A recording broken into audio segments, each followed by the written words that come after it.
संसद में कोई AK-47 लेकर घुस सकता है।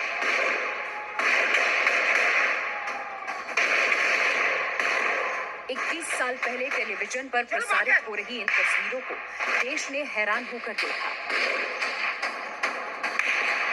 वीडियो की शुरुआत में आप लोगों ने जो देखा वो था 13 दिसंबर 2001 को, जब हमारी पुरानी संसद भवन पे 5 आतंकवादियों ने हमला किया था। उस वक्त का मंजर बहुत ही खौफनाक मंजर था। पार्लियामेंट के अंदर 200 से ज्यादा पॉलिटिशियंस थे, सब डरे हुए थे। बाहर हमारे 9 लोग शहीद हुए। हाँ, मगर हमारे जवानों ने आधे घंटे में उन 5 लोगों का खात्मा कर दिया। अगर इरादे नेक ना हो तो कामयाबी कहाँ से मिलेगी? उनके इरादे ही नेक नहीं थे। ये आए थे हमारे संसद पे अटैक करके, हमारे पॉलिटिशियंस को बंदी बना के, अपने शर्तों पे भारत को झुकाने के लिए, लेकिन उन्हें कामयाबी नहीं मिली। चलिए समझते हैं डिटेल में क्यों हुआ, कैसे हुआ, क्या था इन सब के पीछे। और सबसे बड़ी बात, ये जो पाकिस्तानी आतंकवादी भारत में घुसे, इनको हेल्प करने वाला जो भी था वो तो था भारतीय। क्या मजबूरी रही उसकी? ये कहानी शुरू होती अफजल गुरु से। अफजल जम्मू कश्मीर के बारामूला डिस्ट्रिक्ट में सोपोर का रहने वाला। MBBS फर्स्ट ईयर में पढ़ाई करने वाला अफजल पढ़ाई में तो होशियार था, लेकिन उसकी घर की माली हालत बहुत ज्यादा खराब थी। फर्स्ट ईयर खत्म होते ही अफजल गुरु ये JKLF के कांटेक्ट में आता है। JKLF मतलब जम्मू कश्मीर लिबरेशन फ्रंट। इसके जो लीडर थे वो थे यासीन मलिक और हमीद शेख। यासीन मलिक अभी दिल्ली के तिहाड़ जेल में उम्र कैद की सजा काट रहा है।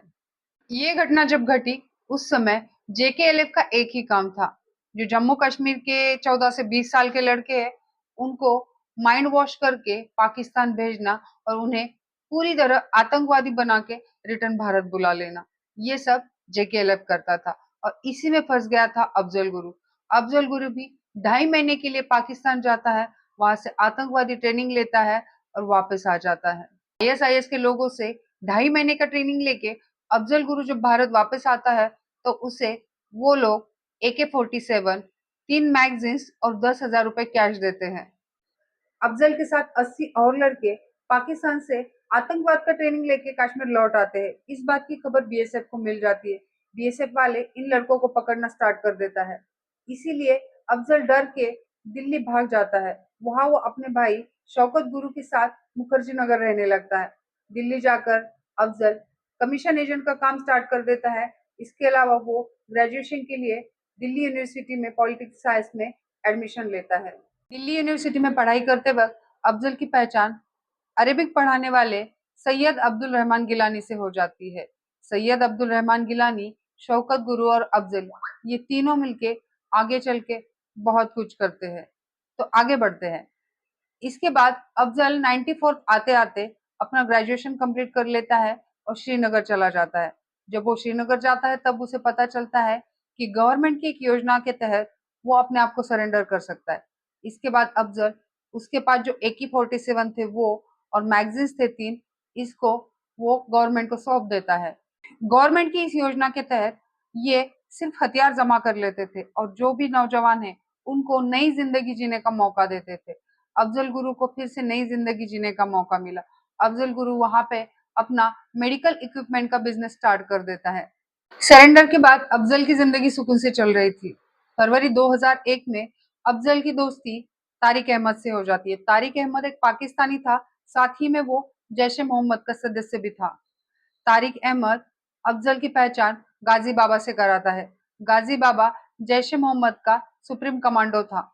हमारे भारत देश में 2003 के पहले जो भी आतंकवादी घटनाएं घटी, इसके पीछे सबसे ज्यादा प्लान्स गाजी बाबा के थे, जैश ए मोहम्मद था। तारिक अहमद अफजल की पहचान गाजी बाबा से कराता है। गाजी बाबा कश्मीर के ही पहाड़ों में अपना डेरा जमाए रखता था। गाजी बाबा से पहचान होने के बाद अफजल जैश ए मोहम्मद का मेंबर बन जाता है। अफजल के एक इंटरव्यू में जब अफजल को पूछा गया कि जैश ए मोहम्मद ज्वाइन करने के पीछे उसका मकसद क्या था, तब अफजल ने बताया कि उसकी सबसे ज्यादा जरूरत की चीज थी उस वक्त पैसा, क्योंकि वो फाइनेंशियली बहुत ज्यादा प्रॉब्लम में था। एक तो समझो कि उनकी तरफ से मोटिवेशन है, one thing is that. Second, पैसे का जो चक्कर था, मेरी फाइनेंशियल कंडीशंस जो थी। गाजी बाबा से मिलने के बाद अफजल को काम दिया जाता है कि गाजी बाबा के 5 आतंकवादियों को दिल्ली ले जाके छोड़ना है, उनके रहने का, खाने का इंतजाम वहां करना है, उनकी जो भी जरूरत की चीजें हैं वो अफजल प्रोवाइड करेगा। इसके अलावा दिल्ली की रेकी करना, दिल्ली की जो भी इंफॉर्मेशन है वो सब चीजें अफजल देगा और इसके एवज में गाजी बाबा अफजल को 10 लाख रुपए कैश और पाकिस्तान में सेटल करने का वादा करता है। ऐसे लगता है जैसे तारिक अहमद ने भी जानबूझ के अफजल से दोस्ती की थी, क्योंकि तारिक को ये पता था अफजल दिल्ली में काफी साल रह चुका है, अफजल दिल्ली का कोना कोना जानता है और उन्हें ऐसे ही किसी बंदे की जरूरत थी जो उन्हें हेल्प कर सके। अफजल श्रीनगर में रह के ही शौकत से कांटेक्ट करता है। शौकत की अब शादी हो चुकी होती है। वो नवजोत संधू नाम की लड़की से शादी करता है, जिसका शादी के बाद नाम अफशान गुरु हो जाता है। शौकत अफजल के कहने पर उसके आसपास ही मुखर्जी नगर में कुछ कमरे किराए पे ले लेता है। अफजल नवंबर 2001 में सबसे पहले मोहम्मद को दिल्ली लेके आता है। इसके बाद वो राजा और हैदर को लेके आता है और बाद में आते हैं राना और हमजा। राना और हमजा अपने साथ AK-47 rifles, 3 पिस्तौल्स, 2 wireless sets, radio activated devices, 12 magazines, एक ग्रेनेड लॉन्चर्स, 15 शेल्स और 15 ग्रेनेड लेके आते हैं। ये 5 आतंकवादी दिल्ली पहुंचने के बाद अफजल इनके लिए सबसे पहले मोबाइल, सिम और इसके अलावा व्हाइट एम्बेसडर, यामाहा बाइक ये सब मैनेज करता है। सबसे पहले रेकी का काम शौकत को दिया जाता है। शौकत दिल्ली में जो एम्बेसी एरिया है वहां की रेकी करता है और फिर उसके घर पे एक मीटिंग होती है। इस मीटिंग में शौकत गुरु, उसकी पत्नी अफशान गुरु, अफजल गुरु, गिलानी, मोहम्मद, राजा, राना, हमजा और हैदर ये सब लोग होते हैं। यहाँ पे सारी इंफॉर्मेशन साझा की जाती है। इसके बाद कौन क्या करेगा, किसकी क्या हेल्प होगी, कैसे काम आगे बढ़ाना है, इसके बारे में डिस्कशन होता है। दिल्ली पहुंचने के बाद भी इन आतंकवादियों का टारगेट तय नहीं था। ये UK embassy, US embassy, Delhi airport और संसद भवन ये 4 टारगेट बना के रखे थे। इसमें से कौन सा फाइनल करना है ये गाजी बाबा तय करने वाला था। फिर सब मिलके पुराने संसद भवन जाते हैं, उसकी रेकी करते हैं। इसके बाद संसद भवन, यूएस एम्बेसी और यूके एम्बेसी की टोटल डिटेल गाजी बाबा को भेज दी जाती है। इसके बाद गाजी बाबा संसद भवन टारगेट करने के लिए डिसीजन देता है। ये आतंकवादी गाजी बाबा से सैटेलाइट फोन के थ्रू कनेक्टेड रहते थे। सैटेलाइट फोन मतलब ये मोबाइल टावर से कनेक्टेड नहीं रहते, डायरेक्ट सैटेलाइट से कनेक्टेड रहते हैं। इसके कारण आतंकवादी खुद को सेफ फील करते थे। इतना ही नहीं, उस वक्त ये कॉल ट्रेस करना भी नामुमकिन था, लेकिन आज की सिचुएशन अलग हो गई है। आज हर कॉल ट्रेस करना आसान हो गया है। 8 दिसंबर को संसद की रेकी होने के बाद ये लोग अपने काम में लग जाते। सब व्हाइट एम्बेसडर के लिए मिनिस्ट्री ऑफ होम अफेयर्स का स्टिकर बनाया जाता है। 5 आतंकवादियों के लिए फेक आईडी बनाए जाते हैं। इसके अलावा बम बनाया जाता है। पूरी तैयारी इनकी 12 दिसंबर तक खत्म हो जाती है। 13 दिसंबर को सुबह 10 बजे जब ये आतंकवादी संसद की तरफ निकलते हैं, उसके कुछ देर बाद शौकत और अफजल दोनों शौकत के ट्रक में श्रीनगर की तरफ निकल जाते हैं। चलिए बात करते हैं संसद भवन के अंदर उस समय क्या चल रहा था।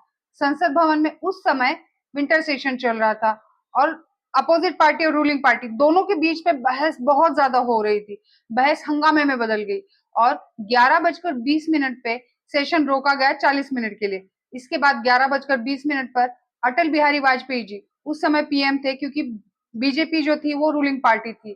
तो अटल बिहारी वाजपेयी जी और सोनिया गांधी ये दोनों गवर्नमेंट बंगलों की तरफ निकल जाते। उस वक्त मनमोहन सिंह, लाल कृष्ण आडवाणी, सुषमा स्वराज, अरुण जेटली, प्रमोद महाजन ये सब और इनके साथ 200 और बड़े नेता संसद के अंदर थे। आतंकवादी जब अपने घर से निकलते हैं तब रास्ते में एक जगह पे रुक जाते हैं। वहां वे उस गाड़ी पे रेड लाइट लगाते हैं, मिनिस्ट्री ऑफ होम अफेयर का स्टिकर लगाते हैं और इसके बाद ये सीधा संसद के गेट नंबर 2 पे पहुंच जाते हैं। जब ये गेट नंबर 2 पे पहुंचते हैं तब अपना आईडी दिखा के अंदर एंट्री लेते हैं। अंदर एंट्री करने के बाद ये अपने गाड़ी का स्पीड नॉर्मल से ज्यादा रखते हैं। इससे वहां पे जो JP Yadav watch and ward staff member था उसे उन पे डाउट हो जाता है और वो गाड़ी रोकने की कोशिश करता है, लेकिन इन आतंकवादियों के मन में अपने प्लान चल रहे थे, इसलिए ये लोग स्पीड से निकल जाते हैं। एक्चुअली इनके प्लान के मुताबिक इन्हें कार एक जगह पे पार्क करनी थी। पार्क करने के बाद कार का ब्लास्ट करना था, जिससे सारे सिक्योरिटी की नजर उस कार पे जाएगी और ये पांचों आतंकवादी संसद भवन के अंदर घुस जाएंगे। संसद भवन के अंदर घुसने के बाद सभी पॉलिटिशियंस को बंदी बना लेंगे और भारत सरकार को अपने शर्तों पे लाने के लिए ये मजबूर कर देंगे। ये सब प्लान के कारण ये आतंकवादी गाड़ी स्पीड से संसद भवन के अंदर घुसा देते हैं।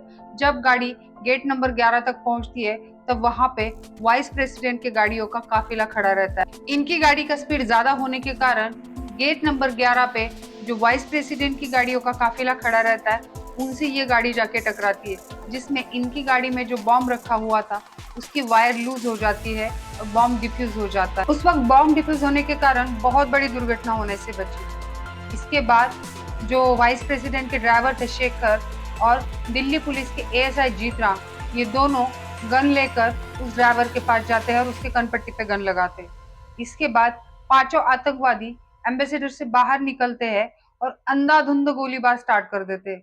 इसमें एएसआई जीतराम और माली की मौत हो जाती है। तब तक वहां पे जेपी यादव पहुंच जाते हैं। वो पहुंचते ही वार्निंग अलार्म बजाते हैं। वार्निंग अलार्म बजते ही सारे डोर्स और विंडोज बंद हो जाते हैं। इस कारण बौखलाए आतंकवादी जेपी यादव को गोलियों से भून डालते हैं। इसमें जेपी यादव शहीद हो जाते हैं। सारे गेट बंद होने से बौखलाए आतंकी गेट नंबर 1 की तरफ भागने लगते हैं। भागते वक्त वो हथगोले फेंकते रहते हैं। तभी सीआरपीएफ के head constable YB Thapa and constable Sukhwinder Singh Mohammed को गोली मार देते हैं। मोहम्मद के कमर पर एक्सप्लोजिव बेल्ट होने के कारण वहां बड़ा धमाका होता है। बाकी बचे 4 आतंकी गेट नंबर 4 की तरफ भागने लगते हैं। तभी सीआईएसएफ के कांस्टेबल संतोष सिंह अकेले ही राजा, राणा और हमजा इन तीनों को खत्म कर देते हैं। अब बचा एक ही हैदर। हैदर पाकिस्तान जिंदाबाद के नारे लगाते हुए फर्स्ट फ्लोर पे चढ़ने लगता है।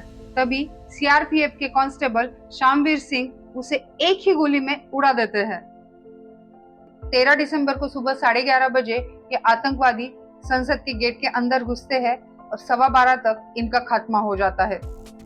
12:15 तक आतंकियों का खेल खत्म हो चुका था, लेकिन आतंकियों ने जो संसद के आसपास हथगोले फेंके हुए थे ये 2 से 3 घंटे तक फूटते रहे। इसकी वजह से जो माहौल था वो नॉर्मल होने के लिए 3 घंटे लगे। संसद भवन पे हमला हुआ है, इस बात की खबर जब संसद भवन के अंदर चली जाती है तब प्रमोद महाजन जी लाल कृष्ण आडवाणी जी को लेके उनके कमरे में चले जाते हैं और वहाँ ये दोनों जो घटना घटी है पूरी लाइव देख रहे थे।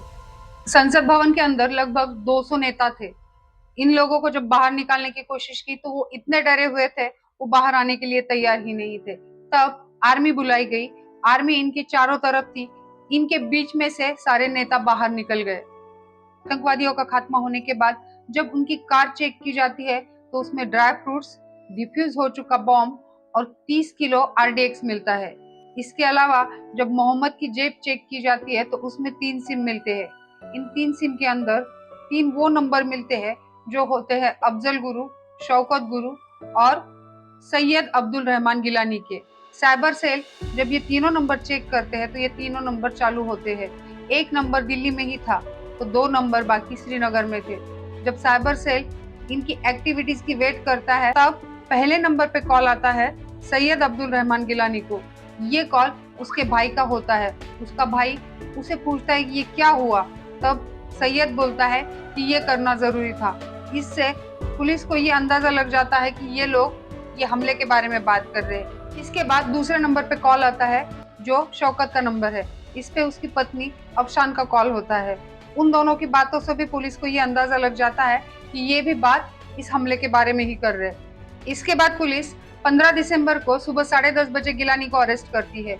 गिलानी को अरेस्ट करने के बाद गिलानी सारी बातें सच बताता है। शौकत और अफजल श्रीनगर भाग गए ये भी बताता है। इसके अलावा क्या क्या हुआ, कैसे हुआ, 5 आतंकवादी कैसे दिल्ली आए, ये सारी बातें वो पुलिस को बताता है। इसके बाद पुलिस जो शौकत गुरु था उसकी वाइफ अफसान गुरु को कब्जे में लेती है। अफसान भी सारी बात सच बताती है। 15 दिसंबर 2001 को ही श्रीनगर की पुलिस शौकत गुरु और अफजल गुरु को उनके घर से गिरफ्तार करती है। इसके बाद इन दोनों को दिल्ली पुलिस के हवाले कर दिया जाता है। पुलिस को अफजल के पास 10 लाख रुपए कैश और वो लैपटॉप मिल जाता है जो मोहम्मद ने तारिक अहमद को देने के लिए दिया था। अब समझते हैं इन आरोपियों को क्या सजा मिली। सैयद अब्दुल रहमान गिलानी को 29 अक्टूबर 2003 को बरी कर दिया जाता है। शौकत गुरु की पत्नी अफशान गुरु को उसी वक्त छोड़ दिया था। शौकत गुरु को 10 साल की सजा हुई थी। गुरु को हमले की साजिश का दोषी ठहराते हुए उसे 9 फरवरी 2013 को फांसी दी गई। उसकी जो कब्र है वो वही मकबूल भट्ट के पास ही बनाई गई थी, क्योंकि ये जो हाई रिस्क प्रिजनर्स होते हैं इनका जो अंतिम संस्कार होता है वो जेल के अंदर ही होता है। इसके बाद 2003 में गाजी बाबा को बीएसएफ के जवानों ने श्रीनगर में मार गिराया।